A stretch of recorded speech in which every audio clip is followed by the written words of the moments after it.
Diaphragms or cross frames can be the most expensive part of a bridge, and so we want to make them as simple as possible. And the main purpose of the cross frames or diaphragms is merely to provide bracing for the compression flange. In the positive moment region, it's the top flange that needs to be braced until the concrete deck is cured. And when the concrete deck is cured, we don't have to worry about bracing that anymore. And actually, the cross frame at that point doesn't necessarily serve a purpose. In the negative moment region for continuous girders, then the bottom flange needs to be braced, and those are necessary during the entire life of the bridge.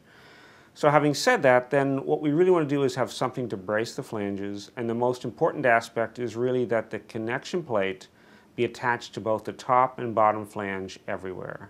That way it's going to provide the bracing that we need, and it'll also eliminate the possibility of distortion-induced fatigue. So having said that, that's for all kinds of cross frames.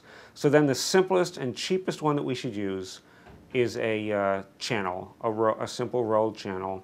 And at times a fabricator or a contractor may think that a bent plate, a plate that's bent into the shape of a channel, is more cost effective.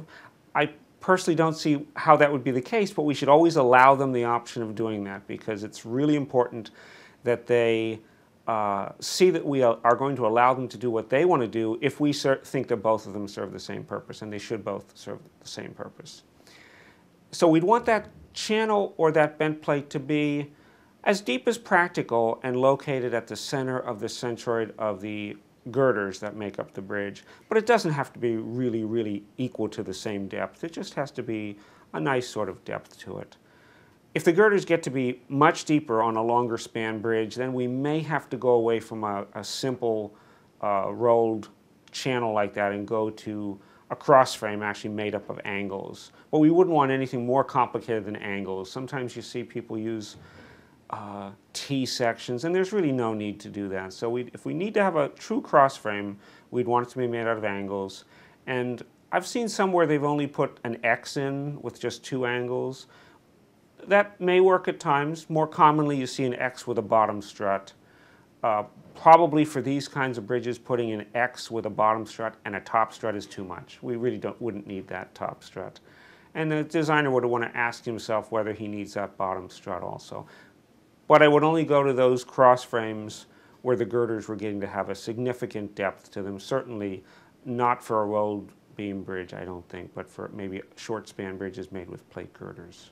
The differentiation between when you would want to use a cross frame and a solid diaphragm like a rolled channel would be the depth of the girder.